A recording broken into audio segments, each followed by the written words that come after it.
Hello guys! Magandang evening sa inyong lahat. Ako nga pala si Jenny at kasama ko ang aking mga kaibigan na sina Leo, Hello guys, good evening. Marjorie, Hi, good evening. Ate Cha, Hello po. at si Ces. Hi everyone. Oy guys, kamusta naman kayo? Okay naman. Okay lang. Uy, alam nyo ba guys, napakalungkot ang buhay ko. May problema talaga ako. Hala, anong problema? Anong nangyari sa'yo?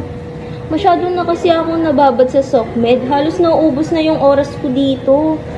Oo nga, kahit ako, kala ko kasi minsan libangan ko lang, yun pala sinasakop na ng SOCMED yung buhay ko. Alam nyo guys, parehas tayo. Kapag nahawakan ko na talaga tong phone ko, tuloy-tuloy na, nabababad na ako sa mga pag-scroll ko ng mga videos sa Facebook. Yun nga halos maghapon na din ako nasa SOCMED.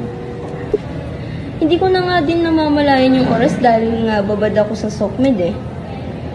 Hindi na din nagagawa yung mga ibang bagay na dapat gawin dahil sa SOCMED na yan. Tama kayo guys. Masyado nang masama ang epekto sa atin ng masyadong pagbabad natin sa social media. Napapabayaan na natin ang mga kailangan nating gawin. So guys, paano kaya natin maiiwasan or ano kaya ang pwede nating gawin para hindi tayo masyadong mababa sa social media? Kailangan natin ng limitation sa paggamit ng social media o kaya set a specific time. Tama, mga 1 to 2 hours lang tayo gagamit ng SOCMED. Turuan din natin ang ating mga sarili sa tamang paggamit ng SOCMED.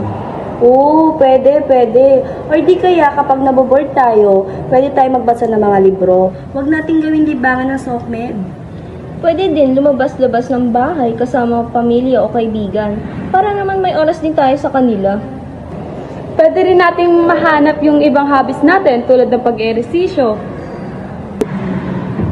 Pwede din tayong gumawa ng plano kung ano yung mga gagawin natin sa araw-araw para malesen natin yung paggamit ng SOCMED o kaya makipaghalubilo tayo sa ating mga pamilya.